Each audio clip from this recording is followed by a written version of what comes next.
Assalamualaikum warahmatullahi wabarakatuh. Alhamdulillah wassalatu wassalamu ala Rasulillah wa ala alihi wa ashabi wa mawalah wa asyhadu an la ilaha illallah wa la syarikalah wa asyhadu anna Muhammadan abduhu wa rasuluh. Puji dan syukur kita panjatkan kepada Allah Subhanahu wa taala. Salam dan salam semoga tercurah limpahkan kepada Nabiullah Nabi Agung besar Muhammad SAW, keluarga, sahabat, tabi'in, tabi'in sampai kepada kita sebagai umatnya. Para mahasiswa yang dirahmati Allah Subhanahu wa taala, yang saya cintai dan yang saya banggakan, dan pemirsa yang juga dirahmati Allah Subhanahu wa taala, rahimakumullah. Pada kesempatan yang berbahagia ini saya akan menyampaikan tentang definisi akhlak, kedudukan akhlak, kemudian juga ruang lingkup akhlak, kemudian hal-hal yang membentuk terhadap akhlak yang baik, dan pentingnya juga kita berakhlak yang baik. Yang pertama kita akan sampaikan tentang definisi akhlak. Akhlak itu berasal dari bahasa Arab, dari kata khalaqa yakhluqu khuluqan, khalqan wa khuluqan, yang berarti adalah perangai, budi pekerti. Kalau diambil kata khalaqa yakhluqu juga menciptakan. Akhlak berarti adalah bentuk jamak dari kata khuluq, khuluqun, khuluqani, akhlak. Tadi berarti adalah akhlak itu adalah budi pekerti, perangai, tingkah laku, ya, perilaku, sikap, tindakan. Itulah yang disebut dengan akhlak. Dan akhlak itu bisa melalui proses diciptakan, dibentuk, ya, oleh manusia itu sendiri. Ibda binafsik, mulai dari dirinya sendiri dengan banyak mempelajari, membaca ayat Quran, dan juga menerjemahkannya, membaca hadis Nabi, dan juga menerjemahkannya, di samping itu mengamalkannya di dalam kehidupan sehari-hari. Maka kemudian akhlak, kita lihat dari definisi istilah menurut Al-Ghazali di dalam kitabnya Ihya Ulumuddin dikatakan akhlak itu adalah fal khuluq ibaratun an hayatin fin nafsi rasikhatun anha tasduru al-af'al bisuhulatin wa yusrin min ghairi hajatin ila fikrin wa ru'yatin. Akhlak itu adalah sifat yang tertanam di dalam jiwa yang memunculkan suatu perbuatan-perbuatan dengan gampang dan mudah tanpa memerlukan suatu pemikiran dan pertimbangan. Itulah akhlak.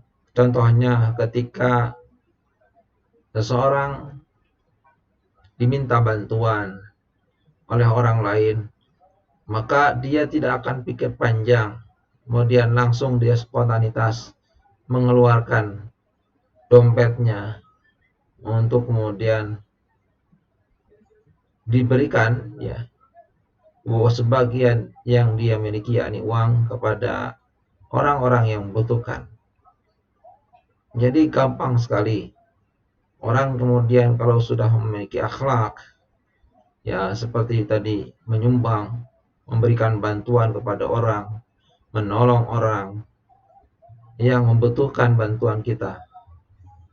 Nah, itulah adalah bagian dari sikap, tindakan, perilaku akhlak yang gemar memberikan kebaikan-kebaikan kepada orang lain, termasuk juga kebaikan kepada diri sendiri, terutama juga kebaikan juga kepada berakhlak kepada Allah Subhanahu wa taala. Itulah yang disebut dengan akhlak. Maka kemudian akhlak menjadi hal yang sangat penting dalam kedudukannya, di mana kemudian kedudukan akhlak itu Nabi memposisikannya sebagai bentuk dari misi risalah Islam, di mana kemudian Nabi diutus oleh Allah Subhanahu wa taala untuk menyempurnakan akhlak yang mulia. Innamal bu'istu li utamima makarimal akhlak. Sungguhnya aku diutus oleh Allah Subhanahu wa taala untuk menyempurnakan akhlak-akhlak jahiliyah menjadi akhlak yang mulia. Nah, disinilah pentingnya kedudukan akhlak. Kemudian juga akhlak itu merupakan pokok dari agama Islam. Maka kemudian ketika Rasul ditanya tentang akhlak itu, tentang din itu, kemudian Rasulullah menjawab bahwa bagian dari agama itu adalah akhlak. Maka kemudian perilaku seorang itu ketika dia berbuat baik itu mencerminkan tentang pribadinya yang beragama Islam, yang berpegang teguh kepada Al-Quran dan As-Sunnah. Jika orang itu tersebut berpegang teguh kepada ajaran Al-Quran dan As-Sunnah, maka akan tercermin dalam sikap dan perilakunya, tindakannya, di dalam kehidupan kesehariannya. Itulah bagian dari agama, akhlak itu sendiri. Kemudian juga akhlak itu akan memberatkan timbangan kebaikan kepada seseorang.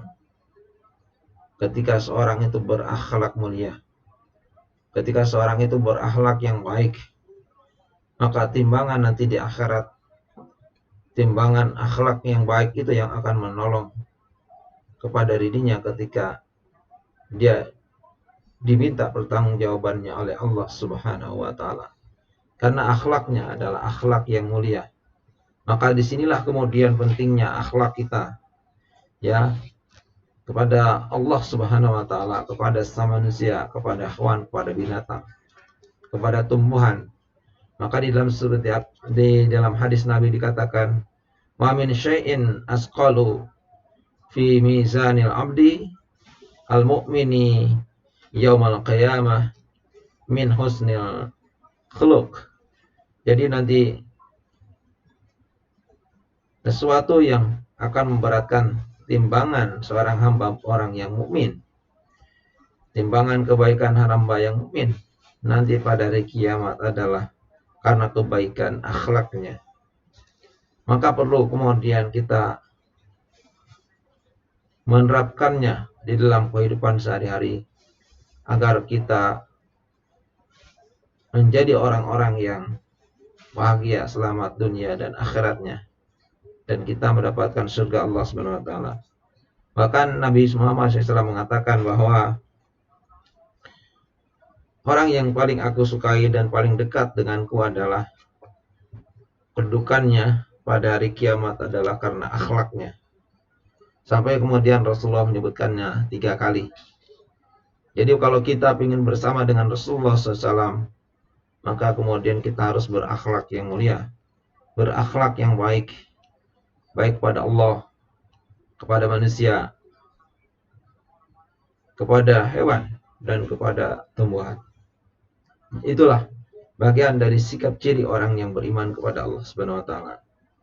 Maka kemudian kedudukan yang selanjutnya adalah bahwa Rasulullah SAW menjadikan baik dan buruknya akhlak seorang tergantung dengan kualitas imannya kepada Allah Subhanahu wa taala. Akmalul mu'minina imanan ahsanuhum khuluqa. Orang yang paling sempurna imannya itu adalah yang paling baik akhlaknya di antara mereka. Maka inilah kedudukan akhlak yang kemudian perlu kita terapkan di dalam kehidupan kita sehari-hari. Maka disinilah banyak hadis yang menyebutkan bahwa kategori dari iman seorang itu juga adalah rasa malu. Al-haya'u syu'batun minal iman, bahwa malu itu adalah bagian dari iman. Malu dia tidak bertindak kebaikan. Malu dia kepada Allah Subhanahu wa taala tidak melakukan kebaikan sehingga dia terus-menerus dia terus melakukan kebaikan kepada Allah Subhanahu wa taala sebagai bentuk syukurnya kepada Allah Subhanahu wa taala. Man kana yu'minu billahi wal yawmil akhir falyaqul khairan aw liyasmut. Barang siapa yang beriman kepada Allah dan hari akhir, maka hendaklah berkata yang baik. Jika tidak, maka lebih baik diam. Nah, inilah kategori dari orang yang berhak. Selain itu juga kategori dari orang yang berakhlak bagian dari imannya kepada Allah Subhanahu wa taala, falyukrim dhaifahu. Maka senantiasa memuliakan tamunya. Senantiasa juga memuliakan tamunya. Inilah bagian dari bentuk keimanan, ketakwaan kepada Allah Subhanahu wa taala, bagian dari imannya. Maka bentuk dari ciri imannya adalah dibuktikan dengan akhlaknya yang baik. Maka akhlak yang baik itu bagian dari cerminan dari iman seseorang. Maka disinilah Rasulullah memposisikan bahwa kedudukan akhlak baik dan buruknya tergantung dari imannya seorang kepada Allah Subhanahu wa taala. Maka Rasulullah SAW sering kemudian juga menyebutkan bahwa akhlak itu adalah bagian dari buah peribadahan kepada Allah Subhanahu wa taala. Maka kalau ibadahnya baik, maka insya Allah kemudian akhlak juga baik. Aqimis sholata inna sholata tanha anil fahsya'i wal munkar. Dirikanlah sholat, karena sungguhnya sholat dapat mencegah dari perbuatan keji dan munkar. Buah dari ibadah kepada Allah Subhanahu wa taala dibuktikan dengan akhlaknya. Maka ketika akhlaknya tidak baik, berarti aspek peribadahan yang berkaitan dengan aspek vertikal kepada Allah Subhanahu wa taala berarti tidak baik. Maka disinilah bentuk dari implementasi akhlak yang baik, itu bagian dari pribadi beribadahnya ditunjukkan di dalam kehidupan kesehariannya. Maka cerminan dari akhlak yang baik itu adalah cerminan dari ibadah yang betul-betul kepada Allah Subhanahu wa taala. Teman-teman mahasiswa yang dirahmati Allah Subhanahu wa taala, pemirsa yang juga dirahmati oleh Allah Subhanahu wa taala, itulah kedudukan dari akhlak. Maka Rasulullah SAW senantiasa berdoa kepada Allah Subhanahu wa taala agar senantiasa diberikan akhlak yang baik. Allahumma hdini fi al-ahsanil akhlaqi fa innahu la yahdi li ahsaniha illa anta wa asrif anni an sayyi'aha fa innahu la yasrifu anni sayyi'aha illa anta. Maka disinilah ya Allah, tunjukkanlah kepadaku terhadap kebaikan akhlak yang paling baik. Fa innahu la yahdi li ahsaniha illa anta, karena sungguhnya tidak ada yang berikan petunjuk kepada kebaikan akhlak kecuali Engkau ya Allah. Wasrif anni sayyi'aha, dan palingkanlah dariku terhadap kejelekan akhlak. Fa innahu la yasrif anni sayyi'aha illa anta, karena tidak ada sesungguhnya yang memalingkan dari akhlak yang tidak baik kecuali hanya Engkau ya Allah. Nah, inilah doa yang kemudian dipanjatkan oleh Rasulullah SAW agar senantiasa dirinya diberikan akhlak yang baik, sama seperti umatnya juga senantiasa kita berdoa kepada Allah agar diberikan akhlak yang baik. Itulah kedudukan akhlak. Maka pertanyaan sekarang, apa bedanya antara akhlak, etika dengan moral? Akhlak adalah bagian dari agama ya, yang mengajarkan tentang baik dan buruk yang didasarkan kepada Al-Quran dan hadis. Itulah akhlak. Ya, banyak yang aspek yang terkait dengan perbuatan baik, perbuatan yang buruk, yang itu bersumber dari ajaran Al-Quran dan As-Sunnah. Ketika ajaran Quran mengajarkan tentang kebaikan, maka itulah kemudian harus dilaksanakan. Ketika Al-Quran dan As-Sunnah menceritakan tentang akibat dari keburukan, maka itulah sesuatu yang harus ditinggalkan. Maka itulah adalah bagian dari akhlak. Ya, akhlak senantiasa ada yang diperintah, ada yang dilarang. Maka yang diperintah itu yang dilaksanakan, yang dilarang itu yang ditinggalkan. Kemudian akhlak juga berbeda dengan etika. Kalau etika itu adalah ilmu yang mengajarkan, yang mempelajari tentang aspek baik dan buruk, yang didasarkan pada akal pikiran manusia. Ketika akal pikiran manusia mengatakan baik, maka itu disebut dengan etika. Maka etika senantiasa identik atau didasarkan pada akal etika, ya, kesopanan. Ketika seseorang itu melakukan suatu hal yang menurut etika itu tidak baik, ya, maka itulah disebut dengan sesuatu yang disebut dengan etika tadi. Dasarnya adalah akal pikiran manusia. Ketika akal pikiran manusia mengatakan tidak baik, maka itu berarti menurut etika itu tidak baik, karena dasarnya adalah akal pikiran manusia. Seperti misalkan seorang seorang berjalan dengan sombong di hadapan orang tuanya, maka menurut etika itu tidak baik. Maka akal senantiasa membenarkan itu. Kalau misalkan akal tidak membenarkan, berarti itu bertolak-belakan dengan akhlak, ya. Maka biasanya etika itu juga sangat bersinggungan dengan akhlak, ya, sangat bersinggungan dengan akhlak. Cuman bedanya etika itu adalah lebih kepada etik kesopanan, gitu ya, lebih kepada etik kesopanan, baiknya seperti ini, ya. Seperti jadi pandangannya lebih kepada akal pikiran, namun lebih banyak juga yang kemudian sinkron dengan akhlak, ya, yang didasarkan pada Al-Quran dan hadis etika. Kemudian bagian dengan moral. Moral itu adalah sesuatu yang berkaitan dengan baik dan buruk yang didasarkan pada tradisi budaya. Seperti misalkan tradisi cium tangan. Dalam akhlak yang didasarkan pada Al-Quran dan hadis memang tidak disebutkan. Kalau berjabat tangan itu memang ada, disampaikan oleh hadis Nabi.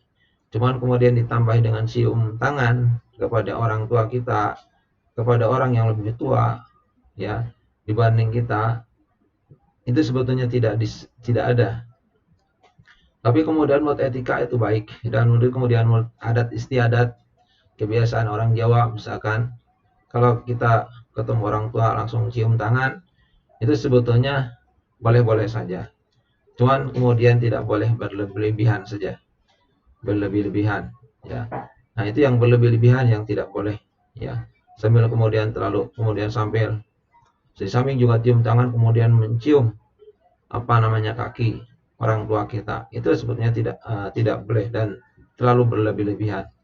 Orang tua kita ya wajib dihormati, wajib dihargai, tapi kemudian jangan sampai juga berlebih-lebihan. Maka ini biasanya adat kebiasaan ada yang sama sesuai dengan Al-Quran dan hadis yang disebut dengan akhlak tadi, ada juga yang kemudian tidak sama, ya. Nah, ini seperti misalkan ada kebiasaan orang prajurit keraton atau abdi dalam yang kemudian ketemu dengan rajanya atau ketemu dengan majikannya atau ketemu dengan tuannya, ya, sampai kemudian ngesot. Nah, itu yang terlalu berlebihan karena manusia sejatinya sama.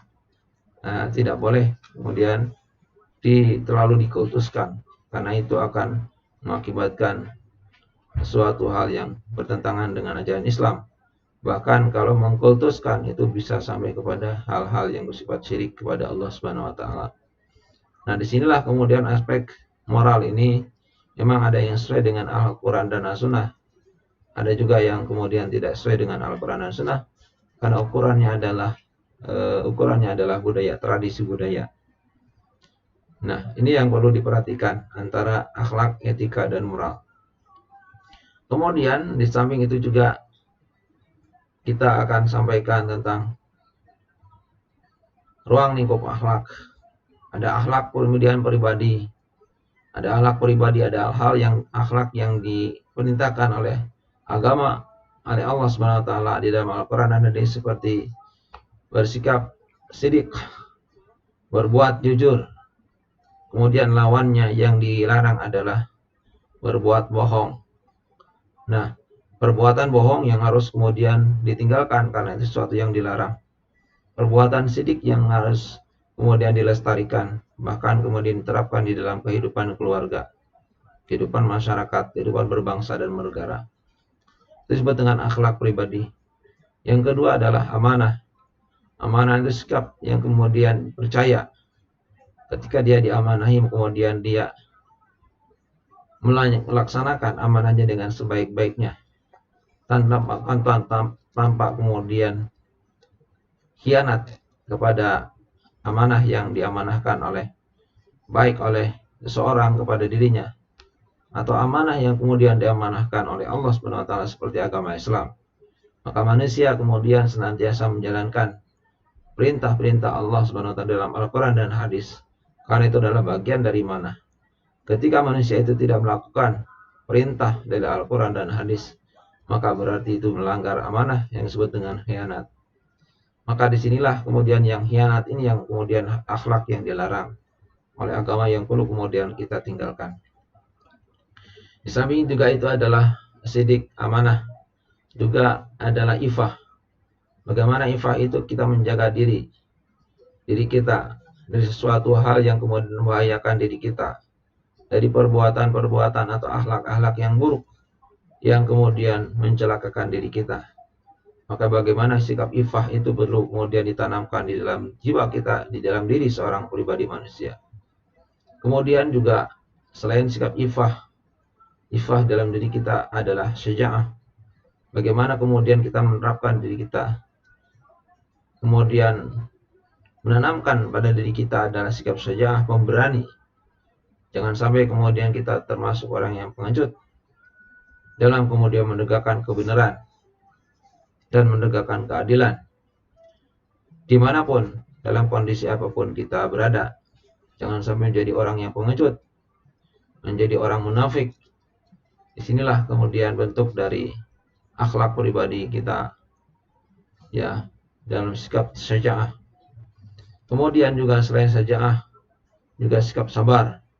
Sabar merupakan hal yang sangat penting dalam menahan diri kita dari emosi kita, menahan diri kita dari beribadah kepada Allah Subhanahu wa taala, agar kemudian kesabaran melahirkan dengan kekhusyuan ketika beribadah kepada Allah Subhanahu wa taala.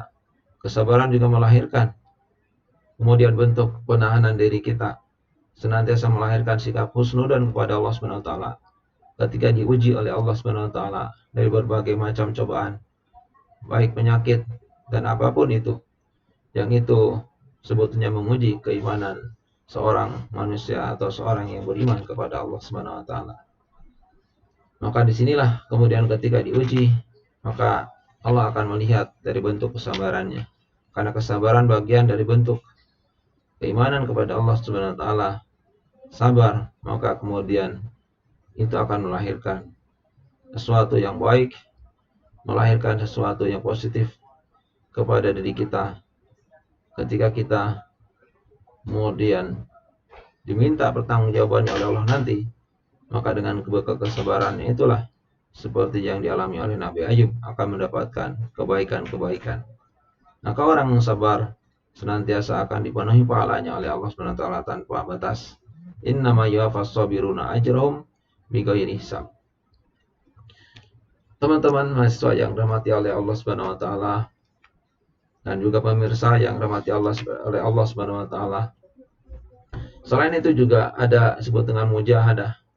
Bagaimana akhlak pribadi itu melahirkan mujahadah, sikap sungguh-sungguh, kemudian dan menghilangkan sikap malas, karena sikap malas sesuatu yang dilarang. Jangan sampai kita malas-malas di dalam melaksanakan peribadahan kepada Allah. Sikap malas itu bagian dari orang-orang munafik, bagian dari orang-orang yang tidak melaksanakan perintah Allah Subhanahu wa taala. Sikap malas yang kemudian perlu kita jauhi. Maka kemudian kita lahirkan sikap sungguh-sungguh dalam hal beribadah kepada Allah Subhanahu wa taala dan hal juga bermuamalah, interaksi dengan sesama manusia. Kemudian sikap tawadu yang harus kemudian ada di dalam diri pribadi manusia orang muslim. Sikap tawadu ini yang perlu kemudian diterapkan di dalam kehidupan sehari-hari. Jangan sampai melahirkan sikap-sikap yang dilarang, yakni sikap kemudian tafakhur, ya, atau berlangga, sombong, kemudian berbangga diri ketika kita mendapatkan sesuatu yang baik, kemudian kita berlagak sombong di hadapan manusia. Maka hilangkanlah itu, dahulukanlah, prioritaskanlah, terapkanlah, buktikanlah sikap-sikap tawadu. Sikap tawadu, rendah hati di dalam diri kita. Kemudian malu harus kita tanamkan di dalam diri seorang pribadi muslim, karena itu merupakan akhlak pribadi yang baik. Kemudian juga pemaaf, bagaimana kemudian kita berusaha memaafkan kesalahan orang lain, sekalipun orang lain kemudian berbuat jahat kepada kita, maka kita kemudian harus memaafkannya, karena itulah bagian dari sikap akhlak pribadi kita kepada sesama manusia. Insyaallah maka kemudian Allah Subhanahu wa taala juga akan memaafkan orang tersebut jika kemudian hak adami adalah sama manusia saling memaafkan. Ketika ada kesalahan kemudian saling memaafkan. saling mengikhlaskan. Itu bagian dari akhlak pribadi muslim. Kemudian juga ruang lingkup akhlak itu ada akhlak berkeluarga. Banyak hal di dalam akhlak berkeluarga itu. Misalkan kita berbuat baik kepada kedua orang tua kita, salah satu contohnya seperti itu. Birrul walidain, berbuat baik kepada kedua orang tua kita. Jangan sampai kemudian kita mendurhakai kepada orang tua kita. Karena dengan sikap durhaka kepada orang tua kita, maka kemudian akan kemudian melahirkan malapetaka bagi kita, ya. Sebagai umat muslim, umat yang beriman, tentunya kita harus menghormati orang tua kita. Saking kemudian penghormatan kepada orang tua kita harus baik, maka jangan sampai kemudian kita mengucapkan kata-kata saja sudah tidak boleh, ya, di hadapan orang tua kita, apalagi kemudian kita memukul atau menendang orang tua kita, mendurhakai orang tua kita, sampai kemudian membunuh orang tua kita. Nah, disinilah kemudian kita harus berakhlak yang baik. Maka kemudian sesuatu yang paling afdol itu apa? Ya, yang paling afdol itu adalah yang atau mendirikan salat pada waktunya. Kemudian yang kedua adalah birrul walidain, berbuat baik kepada orang tua. Jadi posisinya adalah di posisi kedua setelah kemudian as-salatu ala waqtiha. Ya. Jadi yang paling afdol, yang paling afdol adalah, ya, amal yang paling afdol, yang paling baik adalah salat pada waktunya. Yang kedua adalah berbuat baik kepada orang tua. Yang ketiga adalah berjihad di jalan Allah. Maka posisinya luar biasa, ya, tingkatannya setelah salat kemudian berbuat baik. Di sini pentingnya kita berbuat baik kepada kedua orang tua kita sebagai bentuk dari akhlak kita kepada orang tua kita. Kemudian kita juga harus, kemudian orang tua kita juga harus memberikan teladan kepada diri kita. Maka kita akan menadani orang tua kita. Jangan sampai kemudian orang tua menyuruh kemudian berbuat baik kepada anaknya, sementara orang tuanya tidak pernah berbuat baik, tidak pernah memberikan contoh teladan yang baik kepada anaknya. Maka disinilah kemudian hubungan timbal balik, orang tua berbuat baik kepada anaknya, anaknya kemudian berbuat baik kepada kedua orang tuanya. Jadi orang tuanya berbuat baik kepada anaknya, anaknya juga berbuat baik kepada kedua orang tuanya. Kemudian juga menghadirkan sikap silaturahim di dalam diri kita. Bagaimana kemudian sikap silaturahim itu kemudian dilakukan baik kepada orang tua kita dan kepada kerabat kita. Kemudian juga akhlak bermasyarakat. Akhlak bermasyarakat kemudian seperti kita bertamu, menerima tamu, bagaimana kemudian konsep hadis Nabi yang mengajarkan kita fal yukrim dhaifahu, itu memuliakan tamu sebagai bentuk dari iman kepada Allah dan kepada hari akhir adalah memuliakan tamu kita. Kemudian menerima tamu kita dengan batasan sampai 3 hari. Lewat dari 3 hari kita tidak punya kewajiban untuk memuliakan tamu. Nah, disinilah kemudian hadis Nabi, karena batasan kemudian tamu menjamu tamu itu adalah 3 hari, jangan sampai kemudian tamunya juga memberatkan kepada pihak tuan rumah. Nah, di sini yang perlu diperhatikan. Ketika kita bertamu juga tentunya kemudian kita harus mengucapkan salam kepada tuan rumah kita sebagai bentuk penghormatan kepada orang yang di dalam rumah. Ketika kemudian kita mengucapkan salam, itulah bagian dari penghormatan kepada orang yang di rumah. Dan ketika kemudian tidak dibuka, kita jangan memaksakan untuk masuk.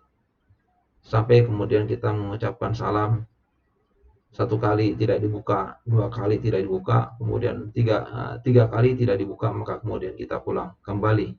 Jangan sampai memaksakan kita untuk masuk. Inilah kemudian akhlak bertamu yang perlu kemudian diperhatikan, baik bertamu kepada masyarakat atau kemudian kepada warga gitu ya.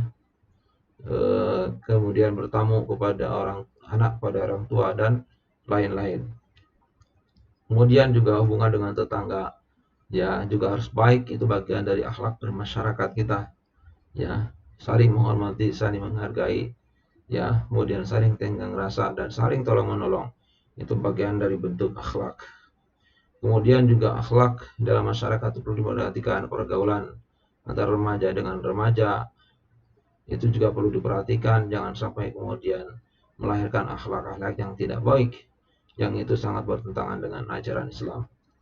Kemudian akhlak bernegara juga begitu.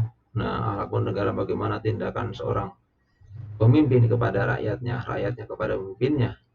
Nah, ini hal yang harus diperhatikan oleh seorang pemimpin, bahwa ketika akan diminta pertanggungjawabannya oleh Allah SWT, maka seorang pemimpin itu kemudian harus amanah, tabligh, fatonah, ya, harus amanah, tabligh, fatonah, sidik. Sidik berarti jujur, tabligh berarti bisa akomodatif, menyampaikan sesuatu yang benar. Kemudian juga fatonah, cerdas, ya, amanah, ya, kemudian dapat dipercaya. Nah, itu bagian dari akhlak bernegara yang itu dilakukan oleh seorang pemimpin. Rakyatnya juga begitu, berbuat baik kepada pemimpinnya selama pemimpinnya itu berbuat baik dan mendasarkan segala sesuatunya berdasarkan Al-Quran dan As-Sunnah. Maka disinilah nanti akan dijelaskan di pertemuan 15 antara akhlak bermasyarakat dan akhlak bernegara dalam Islam. Kemudian juga yang perlu diperhatikan adalah di sini adalah selain juga kedudukan akhlak tadi, ruang lingkup akhlak, kemudian juga diperhatikan adalah hal-hal yang bentuk terhadap akhlak, ya, hal-hal yang bentuk terhadap akhlak. Hal-hal yang bentuk terhadap akhlak ini yang kemudian kita perhatikan. Yang pertama adalah kita harus membersihkan, menguatkan akidah kita kepada Allah Subhanahu wa taala. Karena itulah sesuatu yang sangat penting sekali. Ya, ketika kemudian akidahnya benar seorang itu kepada Allah Subhanahu wa taala, otomatis itu kemudian akhlaknya juga akan benar. Maka yang paling utama adalah memurnikan akidah kita, ketauhidan kita kepada Allah Subhanahu wa taala. Kemudian yang kedua adalah berdoa kepada Allah Subhanahu wa taala agar senantiasa kemudian kita mendapatkan kebaikan-kebaikan, ya. Dan kemudian Allah SWT memperbaiki akhlak kita dari akhlak yang tidak baik menjadi akhlak yang baik. Senantiasa melindungi, Allah melindungi diri kita dari akhlak-akhlak yang buruk. Itu berdoa kepada Allah SWT seperti yang tadi dilakukan oleh Rasulullah Muhammad SAW. Kemudian juga kita bersungguh-sungguh, ya, dalam kemudian melaksanakan akhlak yang baik itu, menegakkan akhlak yang baik, dan kemudian melenyapkan, ya, sedalam-dalamnya akhlak yang buruk dalam diri kita. Kemudian juga bermuhasabah, kita melaksanakan evaluasi diri kita, sudah sejauh mana kemudian akhlak kita kepada Allah Subhanahu wa taala, akhlak yang baik kita kepada Allah, akhlak yang baik kita kepada sama manusia, akhlak yang baik kita kepada hewan, kepada tumbuhan, gitu ya. Yang itu kemudian perlu dilakukan oleh manusia. Kemudian juga selain itu juga kita harus memikir-mikir, membaca sesuatu yang baik-baik yang menghadirkan akhlak yang baik. Dan itulah dengan kemudian kita membaca sesuatu yang baik, merenungkan sesuatu yang baik, akan melahirkan pemikiran-pemikiran yang baik, pikiran-pikiran yang baik, pikiran-pikiran yang jernih dengan akhlak yang baik itu. Dengan kita memikirkan akhlak yang baik, membaca Al-Quran, menerjemahkan, membaca Alkisah-kisah, yang itu bisa memotivasi diri kita untuk menjadi pribadi yang baik. Kemudian juga di samping itu juga kita harus memiliki roh semangat untuk merubah diri kita menjadi orang-orang yang terbaik. Ya, di samping di antara orang-orang yang mungkin baik, kita harus menjadi yang terbaik di hadapan Allah Subhanahu wa taala. Ya, di hadapan Allah Subhanahu wa taala. Mencontoh, menteladani Rasulullah Muhammad SAW dalam segala akhlak pribadi, ibadah, akhlak dan muamalah duniawiyahnya. Kemudian juga senantiasa kita bersabar. Bersabar merupakan bagian dari hal yang sangat penting yang harus ada di dalam diri seorang, agar senantiasa kita terus kemudian memperbaiki akhlak kita dengan kesabaran kita dan berdoa kepada Allah Subhanahu wa taala. Kemudian selain itu juga kita harus juga bergaul dengan orang-orang yang saleh. Jangan lupa kita harus bergaul dengan orang-orang yang saleh, bergaul dengan orang-orang baik. Nabi Muhammad SAW pernah mengatakan bahwa bergaul dengan orang-orang baik itu seperti kita bergaul dengan minyak wangi, maka kemudian akan bau wangi-wanginya. Artinya kita bergaul dengan orang-orang soleh, bergaul dengan seorang ustadz, bergaul dengan seorang kiai, bergaul dengan seorang ulama, maka kemudian kita akan juga kecepritan menjadi ulama, menjadi ustadz, menjadi orang baik, karena kita bergaul dengan orang-orang yang baik. Tetapi kemudian ketika kita bergaul dengan orang-orang buruk, itu bagaikan kita bergaul dengan atau berteman dengan orang yang pandai besi, maka kemudian kita akan bau besinya, bau busuknya, bau besinya itu. Maka itu kemudian ketika kita bergaul dengan orang yang tidak baik, maka kemudian kita akan kena getahnya, kena akibatnya. Karena kita bergaul dengan orang-orang yang tidak baik, maka orang pun akan mengira bahwa kita itu menjadi orang yang tidak baik karena kita bergaul dengan orang yang tidak baik. Maka ini yang kemudian perhatikan. Dalam pembentukan akhlak itu membutuhkan proses. Sehingga disinilah hal-hal yang kemudian bisa membentuk pribadi yang baik itu yang kemudian perlu dilakukan dalam diri kita. Kemudian adalah sumber dari akhlak kita kepada Allah SWT adalah Al-Quran. Dalam surat Al-Ahzab ayat 21 disebutkan, laqad kana lakum fi Rasulillahi uswatun hasanah liman kana yarjullaha wal yawmal akhir wa dzakarallaha katsiran. Sungguh telah ada pada diri Rasulullah cerita dan yang baik bagi orang yang mengharapkan ridho kepada Allah Subhanahu wa taala dan banyak berzikir mengingat Allah Subhanahu wa taala.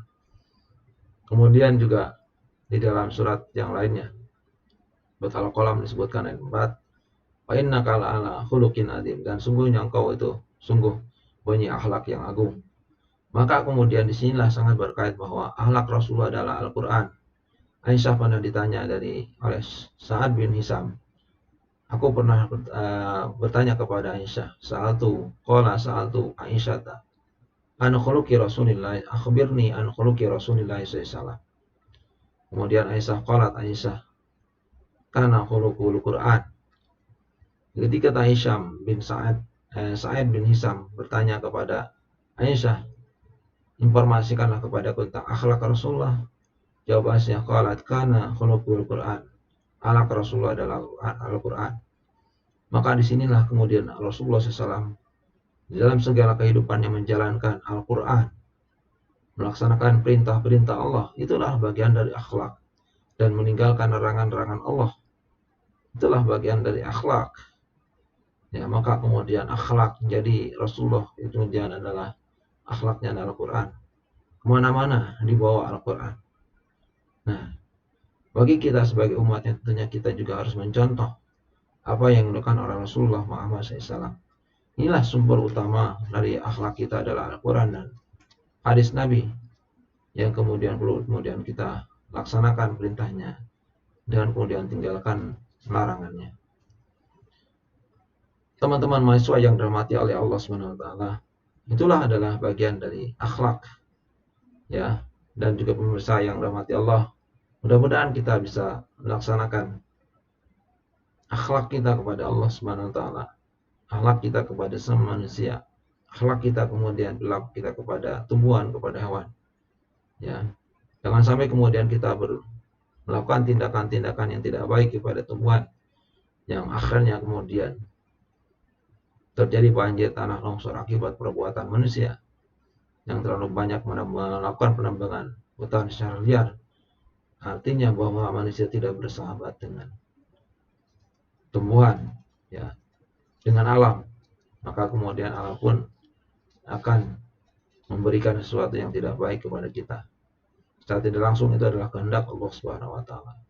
Kehendak Allah Subhanahu wa taala karena kita tidak berbuat baik kepada lingkungan, kepada alam. Maka dhaharul fasadu fil bari wal bahri bima kasabat aydina. Jadi timbulnya kerusakan di darat dan di laut tergantung dhaharul fasad fil bari wal bahri bima kasabat aydina. Karena ulah tangan-tangan manusia. Maka di sini yang kemudian perlu kita perhatikan. Kemudian kita akhlak kepada binatang kita, maka kemudian kita juga harus berbuat baik kepada mereka, jangan sampai mengganggu keadaannya, ya, mengganggu kenyamanannya terhadap hewan, ya. Pemirsa yang dirahmati Allah Subhanahu wa taala, teman-teman mahasiswa, itulah konsep akhlak dalam Islam yang kemudian kita terapkan di dalam kehidupan kita sehari-hari. Terima kasih atas segala perhatian dan kerjasamanya. Saya cukupkan sampai di sini dan ditutup dengan doa Rabbana atina fid dunya hasanah wa fil akhirati hasanah wa qina adzabannar. Subhana rabbika rabbil izzati amma yasifun wa salamun alal mursalin walhamdulillahi rabbil alamin. Assalamualaikum warahmatullahi wabarakatuh.